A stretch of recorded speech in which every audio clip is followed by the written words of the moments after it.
We got episode 1, the very first Beyond the Beach podcast. Proctonator, how did we get here? Well, we've probably been talking about it for the best part of the year, but finding the time's been difficult.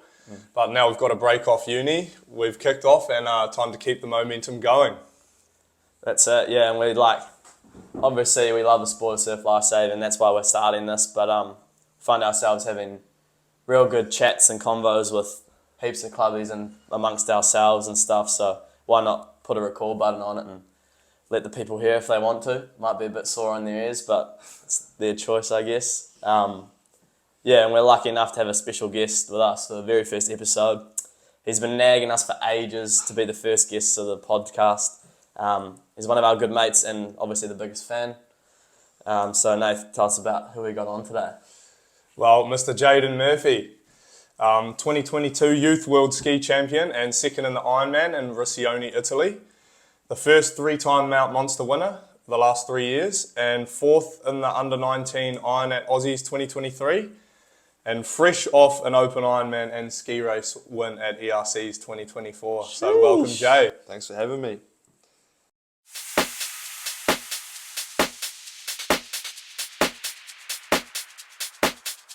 So ERC's probably, our second biggest comp of the season, other than Nationals. Yep. Run us through it. Big race feel. Everyone gets up for the first big event of the season, I guess.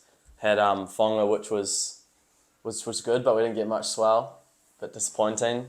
And since then, it's been pretty quiet. It always is this time for the New Zealand season. We've kind of watched all the Aussie guys go and do some pretty cool things. The series, summer surf, but we've been a bit quiet. But yeah, 2024 Eastern Region Champs. Looks like we've got about 725 competitors that lined up over the weekend across our Masters, Seniors and boats as well. We had our boaties down there close to leisure. And looking at some of the stats, Mount Maunganui Lifeguard Service, most competitors by quite a long shot with 74. No surprises there for the home beach. East End had a good showing. They had 38 competitors. Marangi Bay, 38 as well. And Red Beach, 39. So it looks like they had the second most competitors. Good to see those Auckland clubs always come down for ERCs. It seems like it's pretty much a nationals without our guys from Aussie coming over. For sure. Yeah. Even like the likes of Taylor's Mistake, like it's a hell of a trip up for them, Yeah. whoever's towing that trailer. They So got really 20 lucky. plus. Yeah. Good to see them. Yeah, all their top dogs. And had some strong teams too over the weekend. Good boys squad. They got a lot of girls now too, especially coming through the ranks, getting some medals and some good results, which is good to see. Weather and conditions. What do we think? Jaden, what do we got?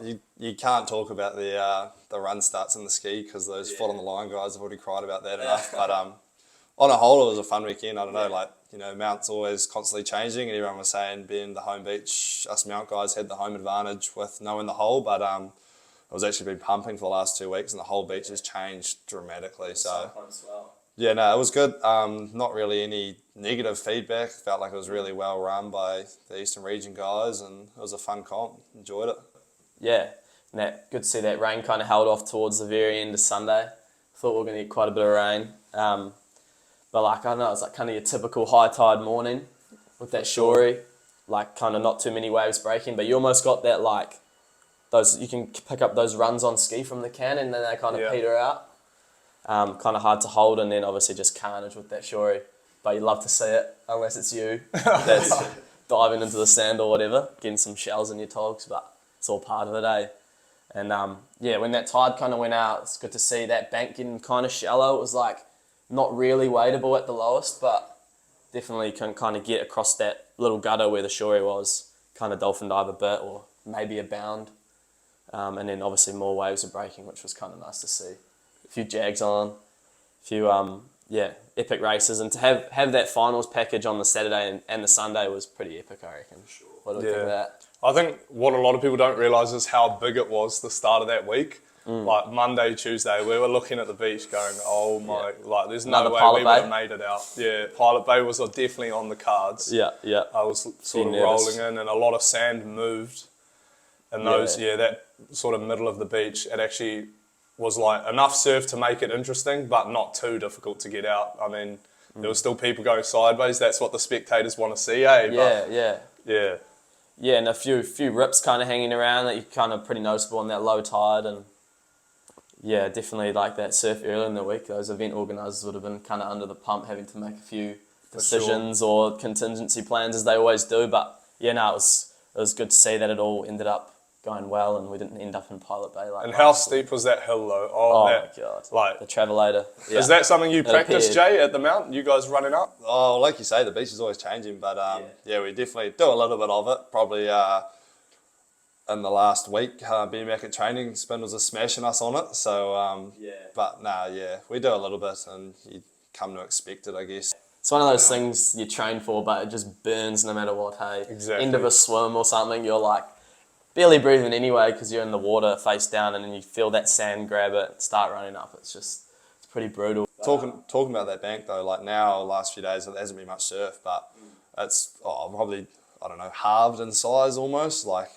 that's really starting to drop away, and it's getting like almost, knee deep out on that little shelf. So like you say, it's always changing and it's moving again. So who knows what it'll be like for nationals? Yeah, for sure. And we could talk about how it's like it was unfair, or maybe like the top guys didn't win the race or something. But I mean, it's kind of what we want though. Like we do the sport because of that. Like Exactly. we Everyone's win got a some, chance. we lose some. Yeah, we have our days and whatnot. Like Always got to be adaptable to the conditions. 100%. Like you go to Aussie and you race and it just throws up anything. Like they're starting in a arena and half of it's just a hole and half of it's a sandbank, and it's always going to be kind of not playing into everyone's favour. But I guess that was cool to see as well. Like definitely those dry ski starts is something that a lot of clubs around the country are going to be practicing.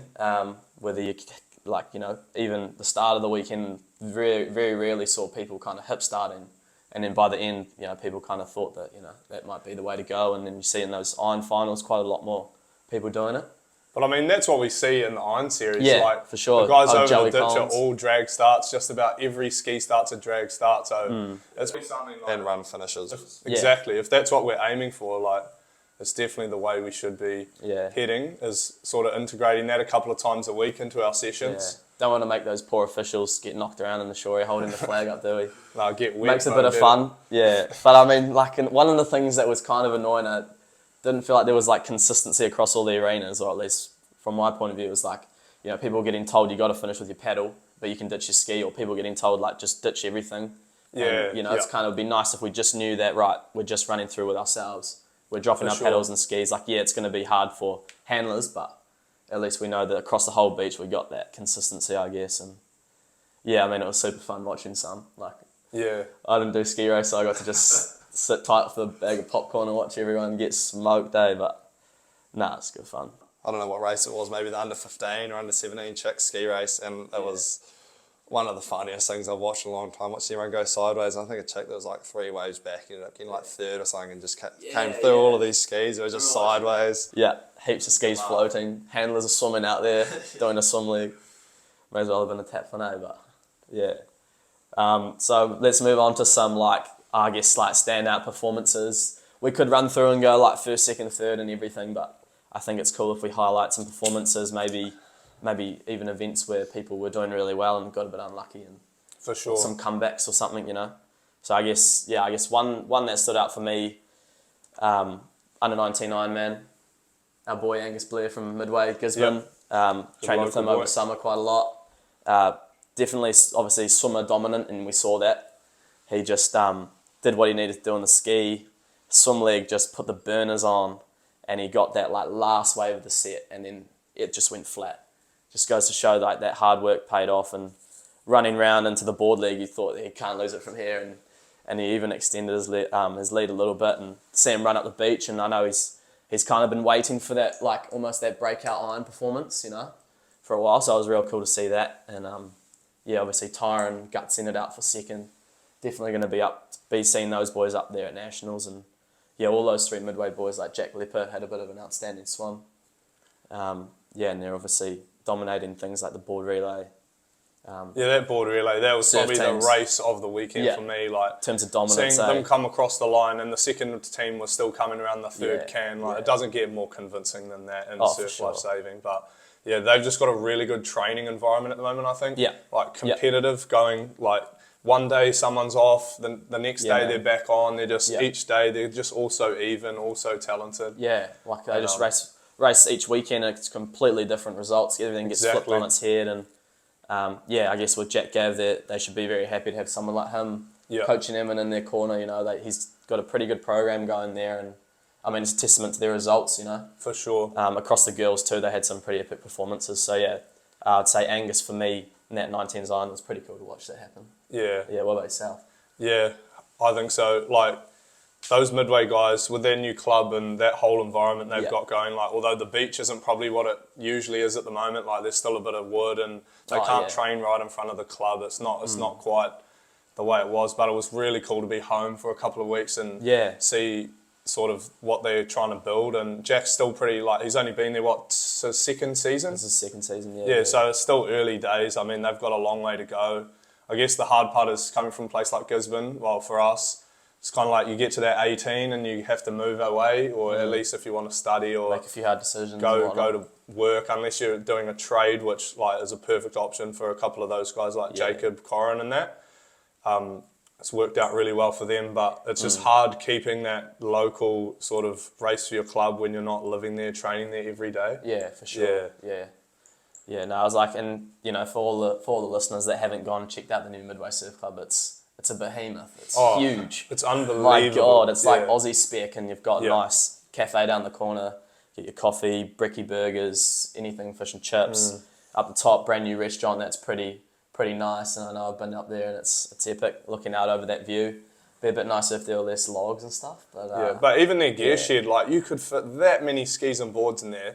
They could triple their numbers and have plenty of room. Like the ability to back in a fully loaded trailer after a carnival, like straight in the shed, unload it the next day, like that is top tier. Just be like, you know, event organisers' dream to have those facilities for a nationals. Exactly. Hopefully, fingers crossed, next season. But for the meantime, we're dealing with the Mount, and obviously, that's an epic venue too. And I know 100%. that, like, you know, it's going to be a pretty cool nationals. You know, I feel like this might be one of the biggest ones that's coming up. And based off ERCs, we had a lot of things to look forward to and things to work on, I guess. But What about you, Jay? You racing at your home beach? Do you prefer racing home or travelling away to race? I don't know. It's always cool to come back and, you know, like race at home, and the beach you always train on. It is different to every other beach, I guess.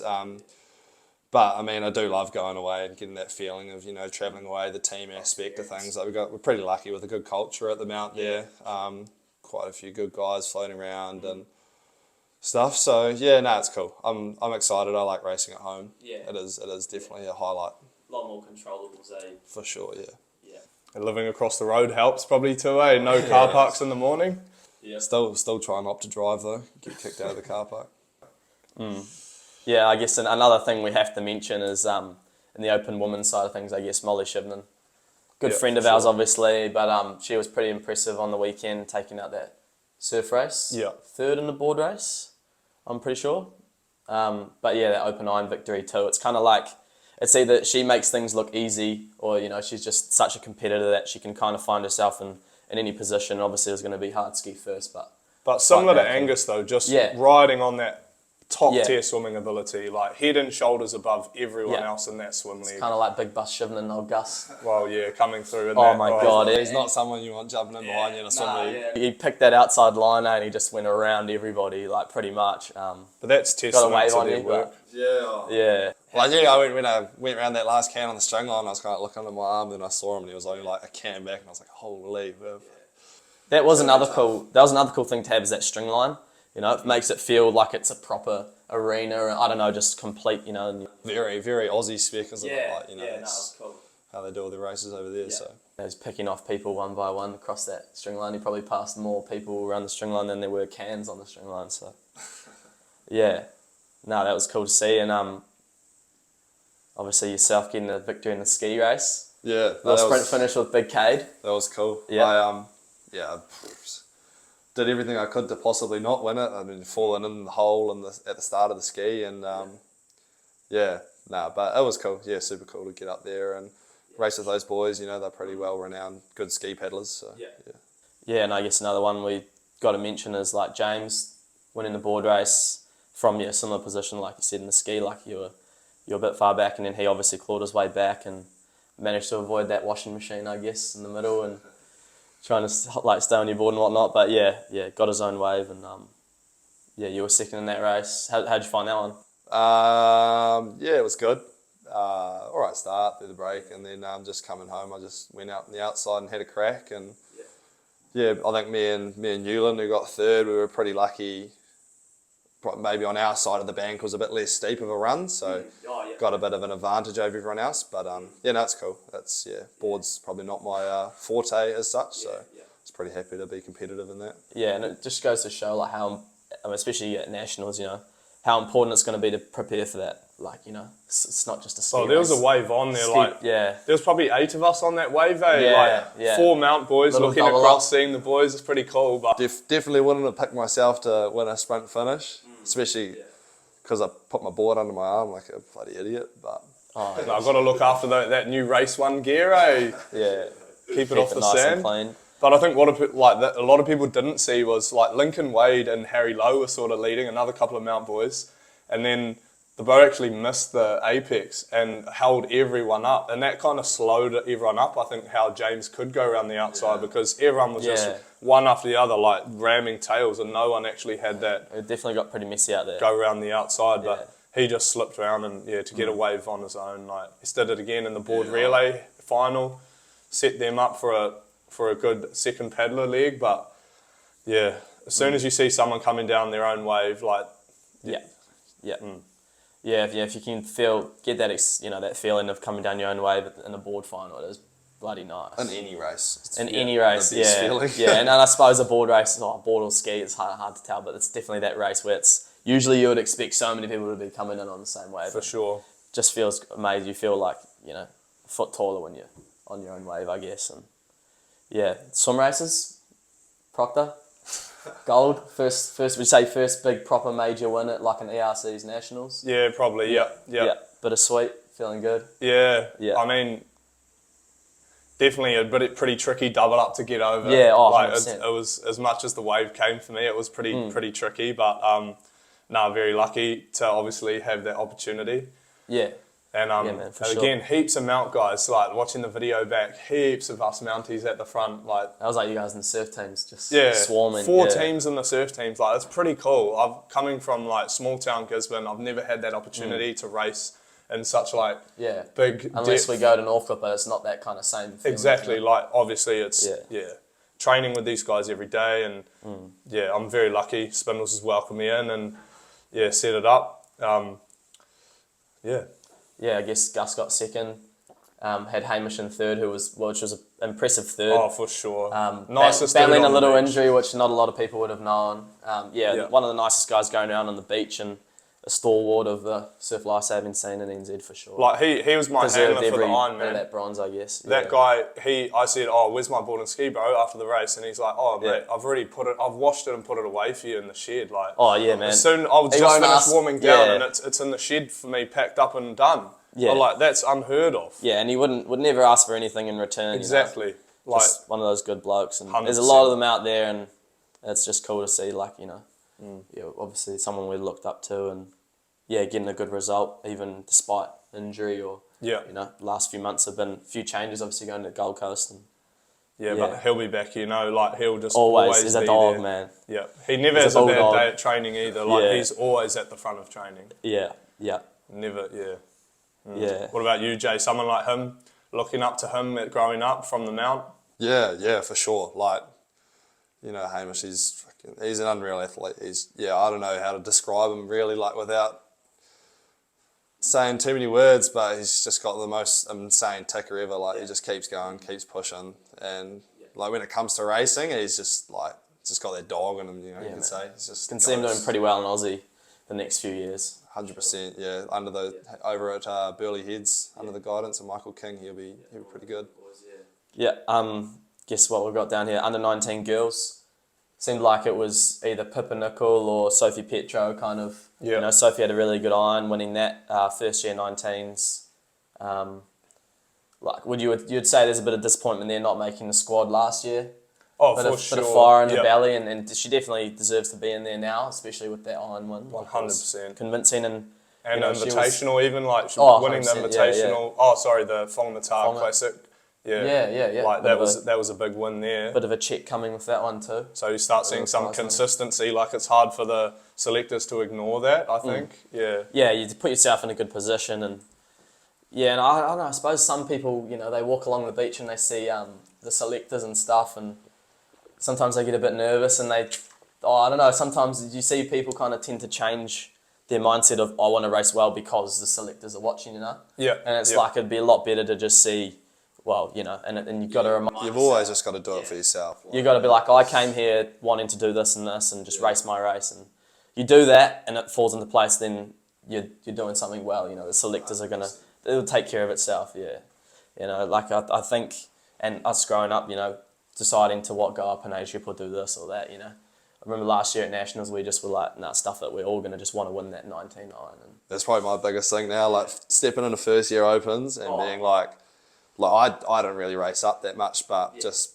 the younger guys, and they're like, oh, you know, I want to go up and do a 19 iron or an open iron or something like that. It's like, just stay in your age group, like you're only in that age group for 2 years or a year or whatever, and just make the most of it. Like, yeah, your time racing opens will come. oh, for sure, yeah. But I think like it was, obviously it's cool to see those guys racing up and giving it a good crack, and obviously being competitive. But yeah. There's really no pressure too. I mean, all that pressure that you think is on you at under 16s, even under 14s, Oceans, that's all self-applied pressure. Like, no one's really that worried about it. Like, give it your best crack and it's happy days. Yeah. Yeah, and like I guess like the whole beach over the weekend at ERCs in general was pretty good vibes, eh? Like sure. We had commentary. We had old Mitch and BJ doing yeah. a great job. A few people come out of the woodworks to commentate, I guess, and yeah, they were nailing it, man. I was really impressed with that, and it was good to see event organisers make that a priority, I guess. Cool to have the arch up as well. I reckon that was like a pretty cool touch, you know, racing, and it makes you just feel a little bit more. Oh, for sure, yeah. Bit of a finishing tape too. Did go to tip over at one point though, eh? The old blow-up arch. When the weather blew through on Sunday afternoon, I was like, oh. But like having that tape too, it makes just a little sweet touch out of that cherry on top. Like I remember I was running somewhere and then Mum was coming the other way holding the tape, and I'm like, oh, there we go. Hopefully I can grab that. But and it was just cool to see, and like, good job, and obviously having like the cameraman and the crew getting those pretty cool specials, like photos and all those memories, I guess. Like that one of you taking the tape, Jay. You can't help but post it, eh? They're always good ones, eh, when you get those ones. Yeah, for sure. That was cool. And looks like that's probably going to happen for Nationals, I guess. And Yeah, fingers would be cool to crossed. see some like live stream thing, I guess. But Can't ask for it all, eh? It's good at the moment. It did feel like there was a lot of people on the beach though. I mean, like, even Especially when it was raining and stuff. Yeah, exactly. There was that many tents. Everyone's under each other's tents. Like, doesn't matter what club you're from. Just staying out of the weather. It's a real family, social sport where, like, there's club rivalry, but it's not the be-all and end-all, you know? Everyone's mates at the end of the day. Like, you go after Sunday's racing, we're all hanging out together and cruising around the mount, and, like, it's just really cool family feel. I think no other sport really that I know like it. We're so close-knit across clubs. Yeah. 100%. yeah, and it is good. Like it is really obviously at the same time, and saying that, like it's so competitive too. Like, you know, we're always brushing each other at the cans and stuff, and yeah, it's just good to see. I feel like when all those other guys come back for Nationals, it's gonna make for some epic racing, man. That's where those events like the Invitational and that kind of stuff are so important, because you get to, you know, there's people, and there's people that you would never race with, that, you know, you end up in the same team with, and then you make some pretty cool friendships and stuff. So Yeah, it's like rugby. If you know, they always have a beer at the end of the day after, you know, giving someone a red or something, or like. But never snapping with the other someone. team. That's probably the biggest standout for me with this sport. It's like, cross-club culture. Yeah, every club's got their real cool culture. Like obviously, you know, ones that kind of stand out. You know, Red Beach and East End now. You know, they've got that many people like under across all ages, and it's great to see guys like Fletcher and Marit still coming down and making an effort wherever they're from or whatever they're doing, finishing uni, starting a job and stuff, and coming down to race and really rip in and get some good results. And driving that social media, I think, how many followers did we say they've got? Almost a grand, eh? 60 or Yeah. something. If you listen to this, go follow that East End No, squad. they've Get them got over the line. Get them over a grand. But that race day content, like you're seeing stories, like for parents that aren't travelling away Yeah. to follow comps, you can jump on 100%. there and see your kids coming through in a heat, where they're at. Yeah. It's so easy to follow and so good. Especially when waves is a bit distance. slow, eh? Oh, I mean, We can talk all day about that, but I felt like it was pretty good over the weekend. What did you think about the self-marshalling kind of? Oh yeah, well we need to touch on that actually. Yeah, like I think it was good. Like we were off the beach at 2:33. Like Saturday, if you were only doing the water events, and then they kind of got into flags, which is those guys don't have to be on the beach till then anyway. But like it was pretty good. Like there was that little bit of standstill while we were I felt like the open male arena finished a lot earlier. Yeah. Probably just I don't know, that's- like to that's- think that we're mature enough to get ourselves organised and stuff, but. Under 15 girls, and those guys have so many competitors, so you're always going to catch up to them, aren't you? Yeah, and we were kind of tucked in that corner, Arena 1, just kind of got it done pretty early. I'd say like 11 o'clock. Yeah. By the time we got through all our iron heats, didn't have to do a surf race heat, all our board heats, semis, ski heats, semis, and just kind of had enough, plenty of time to cruise back to the arena with our craft and sit under the tent, watch a few of those junior heats and get a feed in us before finals, so... Yeah, I think I like the way it ran, and that ERC's program, it obviously works. I remember the most years it's usually like that, kind of run through those swimboard ski finals, Saturday Arvo, and then Sunday's a bit of fun doing teams, and then you do your iron finals. So, yeah, it was good. Like, I'd say one thing though is, and especially me personally, like, we didn't always have like a manager there, reminding us and stuff. So, like, it was kind of hard to go warm down after a race knowing that our semi is coming up, and then have to go and find a phone, check what heat we're in. Yeah. And then it's already on the line, and you just kind of, unbeknown that that's your race on the line, you're, just kind of having a feed or something. But yeah, I mean, it's definitely the right direction to go. Like, we need to, watch those summer of surf. They have 1,200 plus competitors, and they're getting it done in like pretty much half a day by the time finals starts. And yeah, like it's real cool to see us going in that direction, and the official's been a bit harder on us because we probably need it, to be honest. And yeah. Lockie Floon needs to hurry up and get his board on the line. Lockie, but I think it was good. And just like, I don't know, it's good. I'd like to see some consistency though. Like, I know Louis Clark decided to go and do a board race, made it through his heat, good on him, but then went to the semi and didn't really know what semi he was in, kind of was there getting ready, and then they just started it. They didn't wait for him, and then the next semi they kind of waited for two guys. So, it's the start of something new for us, self-marshalling, but they need to draw a line early of what point do we say, sorry, we're on the line, we're going to go, and all right, you got like a minute to get ready or something. And I suppose with that, the surf not being so big in the morning, with just only really the shore and that high tide in the morning, it's kind of make things a bit more controllable, I guess, which is obviously like a organiser's dream. So, yeah. We've got the club points here, overall club points, obviously no surprises. Mount Maunganui Lifeguard Service in first with 137. In second was really close, like East End were on 85, Midway 84, so that's just a 1 point difference. In fourth we had Red Beach, fifth the Manu, sixth Piha, seventh Pap, and then we had South Brighton actually breaking into the top 10 there, 29 points, which is pretty cool. Murringy Bay a bit back than what they would usually be in eighth. Yeah, on 38 equal with Orewa. Good showing over there, the top 10 with those Auckland clubs, as you'd always expect. Cool to see Piha and Pap and those generally smaller clubs getting up. And there's a few new faces at Piha, obviously. Like as every season, you see different people at different clubs, and Piha's got a good crew of people now, and obviously I'd kind of say like led by Oscar Williams. Yeah, for sure. Another good guy in the sport. Like obviously he had some good results over the weekend. He's always going to be up there, and a good role model and leader for those younger 17s, 19s boys, and they got some real talent, and it'll be exciting to see those guys at nationals. But yeah, Mount out by a long stretch, as expected, I guess. Strength in numbers helps when you have two blokes like you guys getting lots of points. Always got to hang out of the pointy end, mate. Yeah, that's it. Yeah, good to see people like Pukahina getting on the board. New Plymouth Old boys, West Shore, Whakatane, all getting a good amount of points. Omaha, far out, they had quite a big crew, didn't they? Old Dan Grant, ex-high performance coach for the Opens. I think he's kind of like leading that charge there. And Some good young board pal as well. yeah, is his name Ben Blair? Did he Yeah. win the 19s board race? Yeah, I remember. He must be a top year 19 because I remember racing him last year when we were 19s. Yeah, gun of a board paddler, and looks like he's got a bit of a team now this year, which is cool. Yeah, no, that was epic. So that was ERC's 2024. Yeah, enjoyed every minute of it. And we're back in the same beach 6 weeks time for nationals. So yeah, let's do it. Pump up.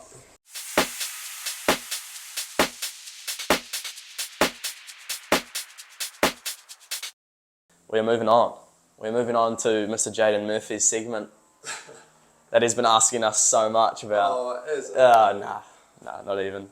But yeah, we're going to quickly just talk a bit more about Beyond the Beach and what we're trying to achieve here, I guess. Yeah, so I guess the name Beyond the Beach, kind of like, we want to learn about our athletes beyond the beach. Like, we all see each other on race day, and on social media, we see a little bit into their lives, but what does Jayden Murphy get up to on the weekend? Who is he at home and during the week?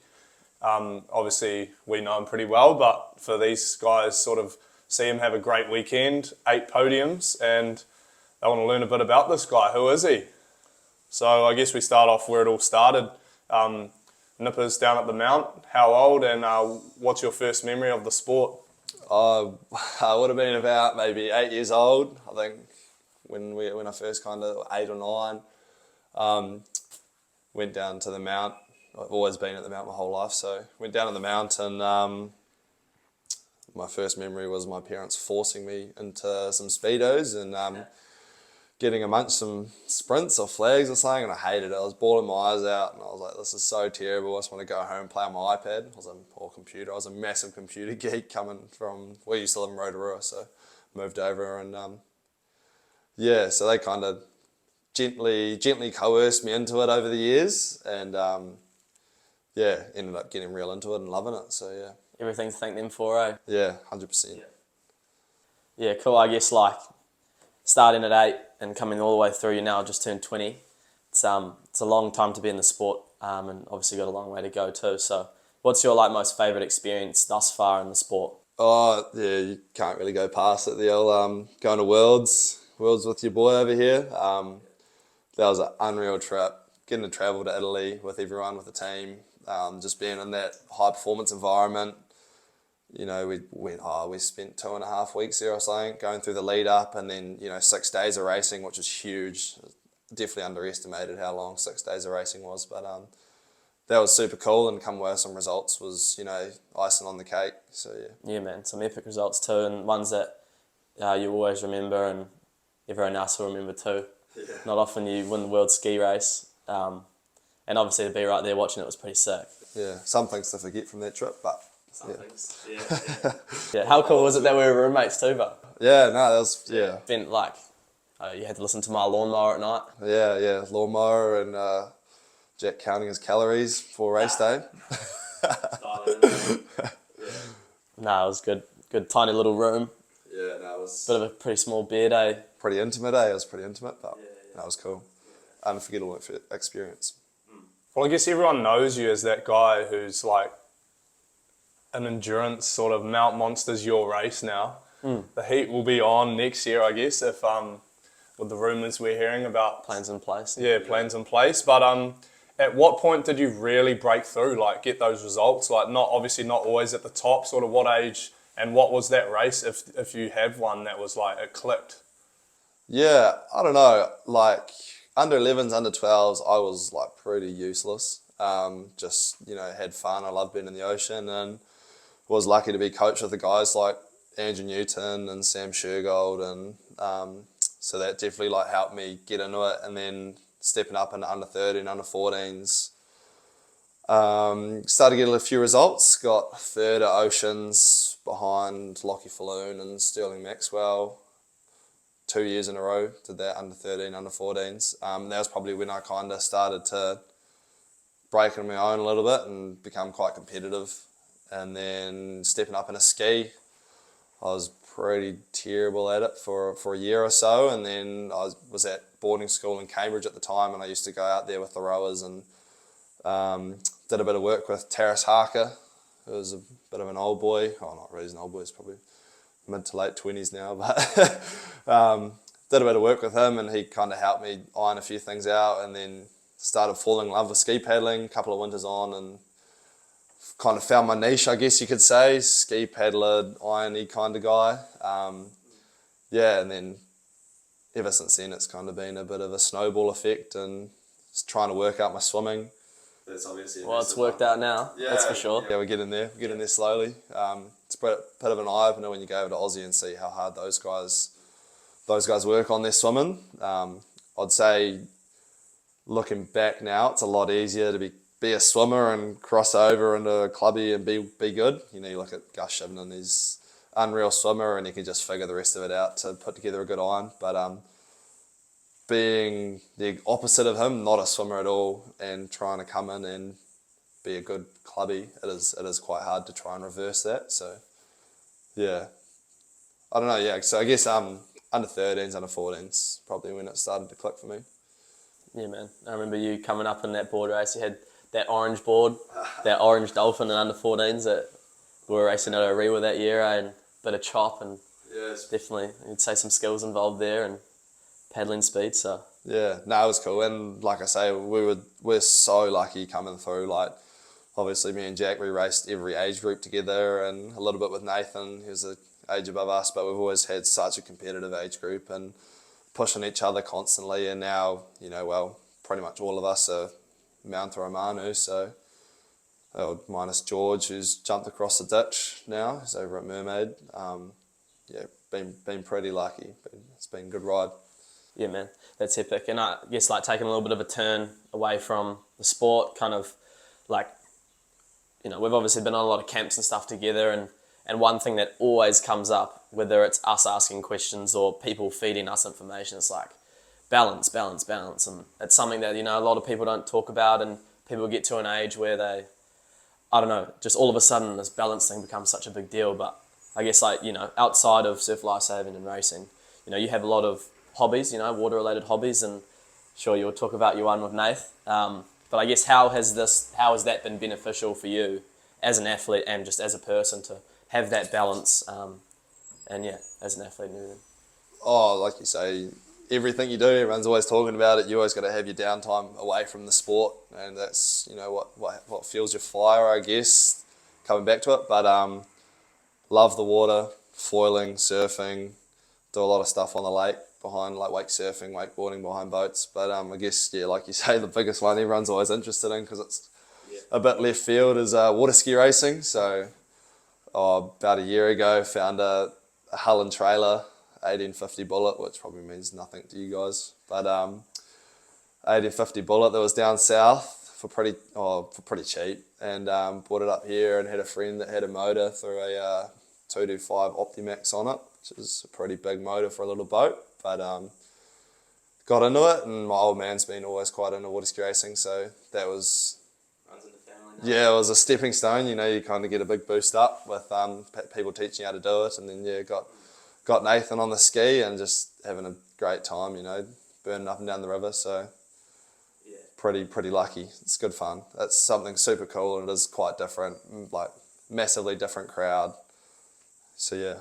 Yeah, obviously your main target for both of you is bridge to bridge. Yeah. So I guess, like, when people hear water ski racing, like what does that look like? What's the prep that goes into it, and what does race day look like as opposed to normal surf clubbies? Yeah, I don't know. I got it pretty easy. I just drive the boat. So, say Nathan, what would you say kind of is your prep? Like, Nathan has to do a bit more training for it than what I do. Yeah, I don't know. Pretty lucky with, like, it sort of crosses over, the bit of gym work on the legs, but very new to it, obviously very fresh. Lucky to have the connections with these guys, having the best coaching in New Zealand. be able to sort of go through it. But the whole format, it's quite strange. You're racing, but you can't see your competitors. It's time trial format. You're 30 seconds apart, so you're going hard, but you don't know how good people are going until they come flying past you, or Or you start catching them. yeah, or you're catching them and see them in front. But it's again like all water sports are very conditions dependent. Rely on a bit of flat water for it to go fast. But yeah, definitely kind of a different one in terms of scary. Don't want to fall off. No injuries, but Hitting concrete. yeah, it's inevitable. But yeah, Is it always on Jayden if anything goes wrong? no, not at all. Nah?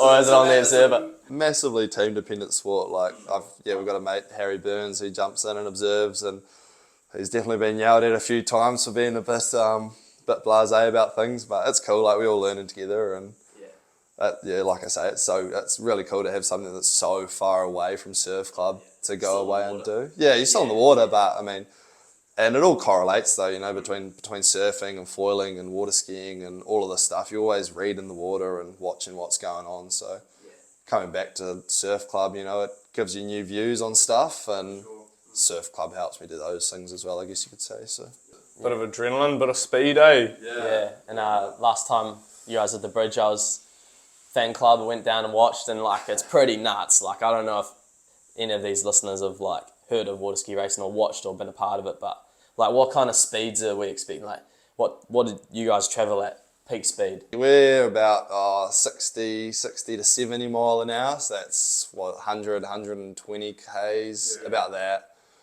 Toe and Nath, but those top guys like my old man and stuff, they are about 120 mile an hour, so that's getting up near 200 k's, which is moving. That's absolutely nuts, man. But those guys have been into it forever, and so Had some success in it too. yeah. On the come Step up. out of the shadow into your own limelight in a few years, maybe. Yeah, fingers crossed. I'll kick Kev out of his boat and jump in, and then it'll be easy from there. How many times has he won it? He's on the bridge to bridge. I think it's 7 or 8. He'll probably listen to this and get mad because I got it wrong, but yeah, something like that. So he's pretty well decorated in the sport, which is pretty cool. And during the week, like, obviously finished school, so what does like a standard day in your life look like? What are you doing for work? And Shorthand, train, work, train, sleep. But I guess, Spindles is obviously pretty meticulous at his program. So Monday, Wednesday, Friday in the pool. Tuesday, Thursday, we're paddling skis out front. Go to work, 7:30. Work installing kitchens for the old man. So travelling around quite a bit, it's a pretty cool job though. I really enjoy it. Work until about 4:30, and then head to the club, and we do a mixture of, every night's a bit different, but Tuesday, Thursday we run, and then every night we're on the water, whether it's ski or board or irons. And then the weekends go into a big Saturday session, which is always really fun, It's always really fun to do those big crew, especially when lately we've been doing these around the cone kind of start sessions, and everyone's dropping shoulders, and it's about the only time you'll ever see Todd Reardon out in front because he just wants to smash everyone. But No, we love you, Toddy. yeah, it's cool. So that's about a standard week for me. Swimming at a Manu swim club. So you spend a lot of time on site, obviously. Like, what kind of hours do you reckon you're clocking in a typical week where? About like typical week, about 40 hours, give or take. So That's pretty impressive. Like, especially physical work. Yeah, man. Like it's physical. you get used to it though. I mean, like, it's not like Aussie. Well, it has been lately where it's hot as, but you don't have that heat all the time, and you can kind of manage your way through the weeks. Yeah, and I don't know, it's cool. I do a couple training blocks where, you go over to Aussie for a couple of weeks and do that. So that's always like a really good time to really focus on your rest, like come home from training, sleep a little bit. And I found that helps me. Like, if I wasn't working as much as what I was, that'd definitely what I was doing. Like, coming home, having a rest, and then doing whatever you're doing through the day. Touched on that Aussie sort of effect. How has that, do you reckon, helped you over the years? Obviously, like a few trips over each summer, even leading into sort of summer. Done the Nutrigrain trials last year. What sort of effect has that had on you as an athlete? Oh, it's Yeah, it's a massive, massive eye-opening experience going over there and racing. Like, I'm sure you boys have been over and you know exactly what I'm talking about. But the way those guys operate over there, no matter what club you go to, it's a cut above. You know, they're training that hard and working through everything. And it's, yeah, like I said before, the swimming was a massive thing for me. Like going over there and seeing how much work they're putting in the pool. On the water, you know, like they start paddling ski a bit later than us. They're about like under 15, under 16 or something. They typically get into it. So you always have to jump on them and ski, which is pretty nice because they're pretty rapid board paddlers and swimmers. So no, it's cool. It's an awesome opportunity to go over and train. And I'm over at Burley Heads over there, so they've got an awesome crew coming through. And you know, you line up training next to the Iron guys that you see in the weekend, Corey Fletcher, Ben Carbs, those guys, which is, it's a bit of a privilege. Getting close to them now, aren't you? Oh, I don't know about Like that. to think so? Oh, you are, mate, yeah. No, it's cool to see. And I guess you've done 2 Aussies. Yep. Last one was pretty impressive. Yeah, last one was a good one. Yeah, we whipped over to Perth. Kind of had no expectations going into it. I was like, last year 19s, just go and empty the tank. One thing I think everyone overlooks when they talk about an Aussies is racing a nationals here and then 2, 3, 4 weeks later going and racing an Aussie titles like that. That time is huge in between there, and it's really, really hard as an athlete to get back up, keep training. But yeah, went over to Perth, which was an unreal spot. Like if anyone was looking at doing Aussies in Perth, I'd recommend it. It's really cool. And yeah, got 4th in the iron. I think I ended up about like 7th or something in the ski. Didn't have that great of a paddle, but you know, you look at the guys that I was behind. You got Mitch Morris won it. He was in the series this year and held his own pretty well. And Joel Piper, he's winning summer surf events. And Jake Morris, you know, another one of those Morris brothers that's pretty talented. So to be lining up behind those guys, it's pretty cool. Yeah, it's epic. And you've seen your swimming improve so much. It was swim last, and you kind of definitely hung in there and passing a couple of people on the way in. Yeah, well, when it's last leg and it's the last race of the season, you got to go pretty hard. So yeah, hurt yourself quite a bit, eh? Exactly. Yeah. And did you medal in, was it this board relay, ski relay? Yeah, ski relay, we picked up a cheeky 3rd, which was really cool. Yeah. I'm probably allowed to say this because those other boys won't listen to this, but my teammates, so maybe not the best ski paddlers, but can't swear. They gave it their all, and it was really cool to see them get up for the ski relay. And you know, to stand on a podium at any Aussies is really cool. And I'm lucky enough to, you know, we got bronze and double ski on the Gold Coast, and silver in the Taplin, 19 Taplin over there, which was really cool. And then to get a bronze in the ski relay was pretty epic. Being able to make those connections too, and obviously, you know, had a mate come over here for ERCs that not a lot of people would have known about that is mates with you at Burley, so it's pretty cool to see them kind of come the other way over the ditch. And and I mean, I think that's probably the way forward. I guess you talk to a lot of people over there and they're all quite keen to race, and like everyone somehow has a New Zealand connection, you know, like half of those boys at Burley have New Zealand passports, Zach King and Kai Howell and stuff, so that's cool to see them come over here and give it a shot. And yeah.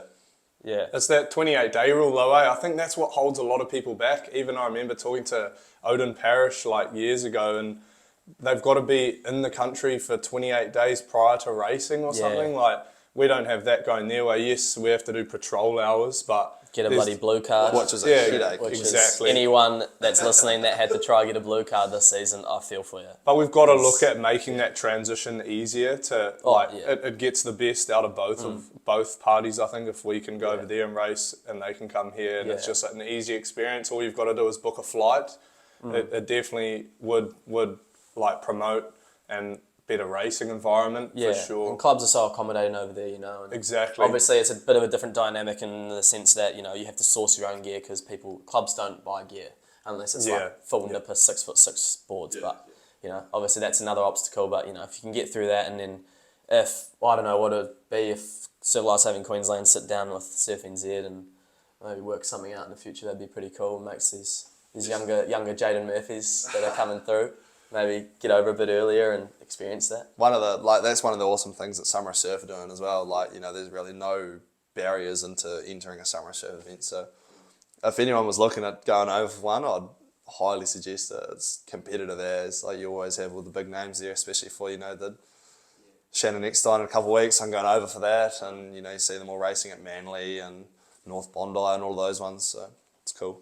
Yeah, and like it's actually surprising. Like you go over there, like I'm like, you know, going over to Aussie, but you know, you see so many Kiwis over there. Whether it's just people coming down to the beach to watch that, you know, that are living there now. Obviously, the athletes like Joe, CT, Liv, and all those other guys like Tanner and stuff, and people like Reno, Ben Cochran, that's running the whole thing. You know, like pretty cool to see. And he's doing a great job, man. And yeah, I think we're like at the Mount Club, we've got like 10 athletes or 11 athletes or something that are like all full-time based over there. Yeah.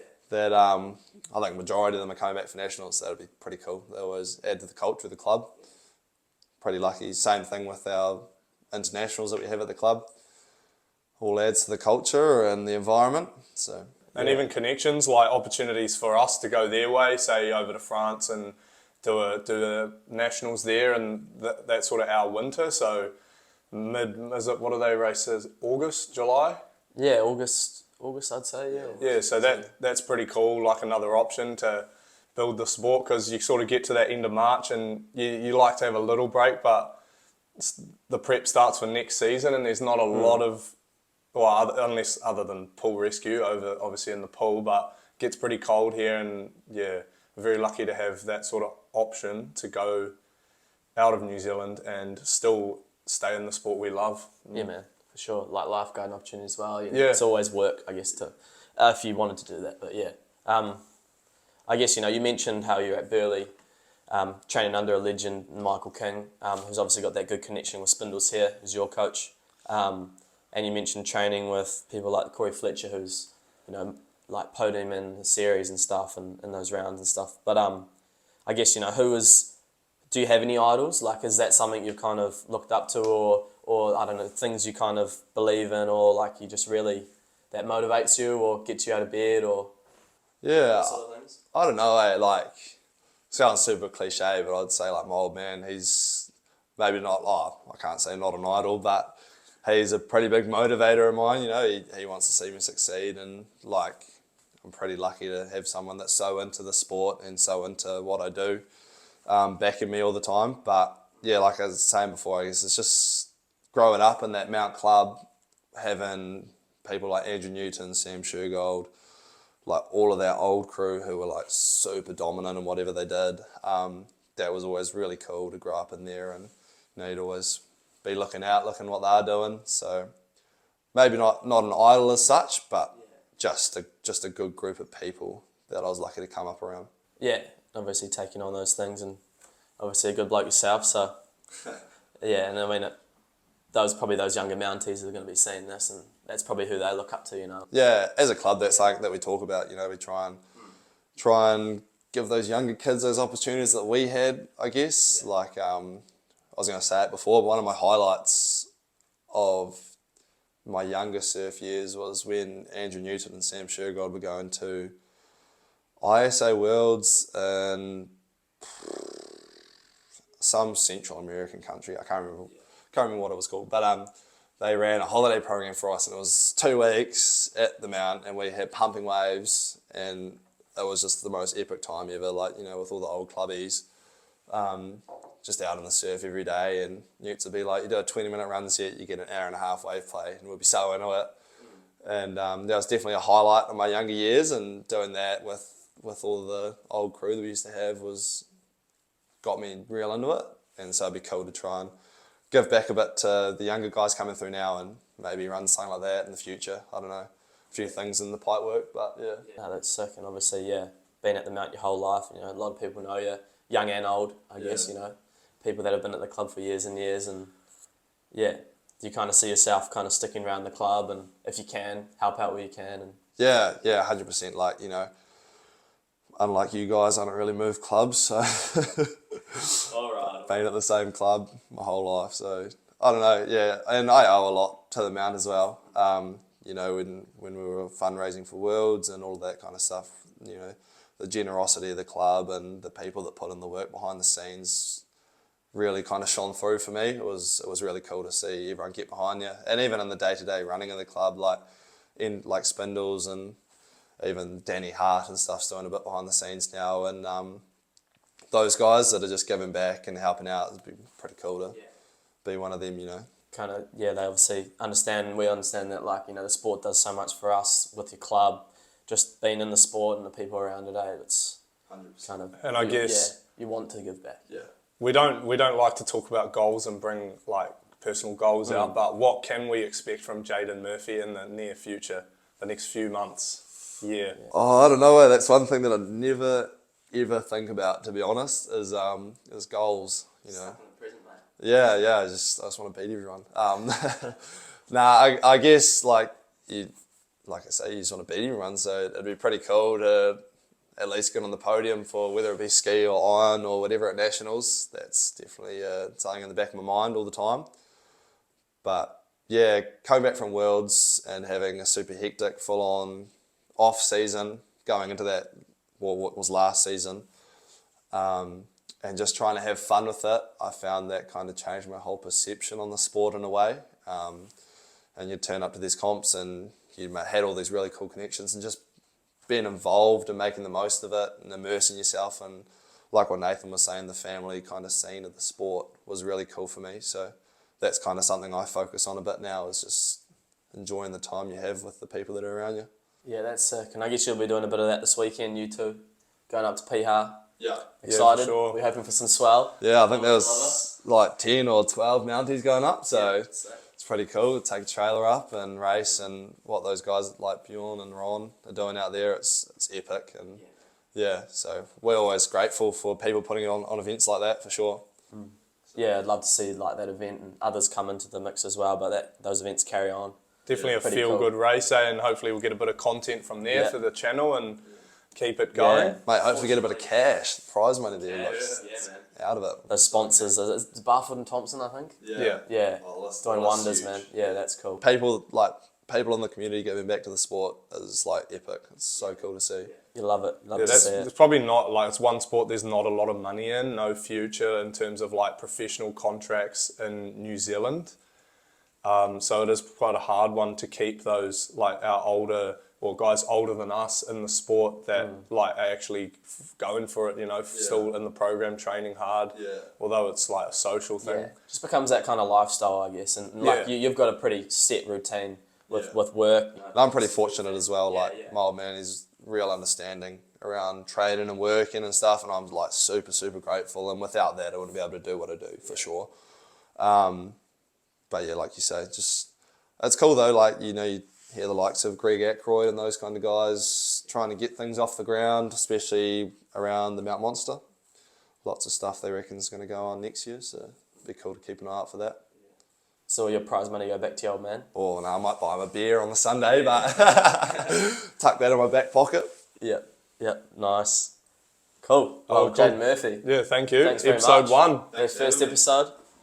Done and dusted, eh? No doubt we'll be Yep. back. Keep an eye out in the near future, and don't be shy, eh? Tell all those grommets that might be watching this, come up on the beach and say hi. Not a big scary bloke. He's always got his Vivid in his pocket, eh? Ready to sign stuff away. Alright, well, if you're listening to this, like, feel free to share it. Obviously, we love what the Foot on the Line's doing. I guess it's just more stuff for people to listen to. People seem like they want stuff to 100%. listen to, and man, like, just hopefully this is the start of something pretty cool. And It's less structured. I mean, we don't. It's raw. We're just sitting behind a computer. It's take us a while to get our feet off the ground. Exactly. We'll get a bit of a, hopefully a bit of a vibe going forward and copy the same sort of format. But yeah, for now we'll probably try and get a few Instagram reels, a few like competition vlogs. Say Oceans will be around on the beach, and if anyone's keen to sort of jump on board and get amongst it with us, we're very, very open to building this. We're happy to hear like what you guys enjoy, what you'd like to see more of. Obviously, as competitors, we kind of do have our stuff that we stick to, but like, you know, things like all the junior comps coming up and PHAR's a bit of a fun one, obviously, and like, we're happy to, you know, get heaps of content and spread the word about surf, and we just love the sport. For sure. Yeah. Nath Proctor, Jaden Murphy. Thank you very much. Thank you. That's us. We are. Cheers.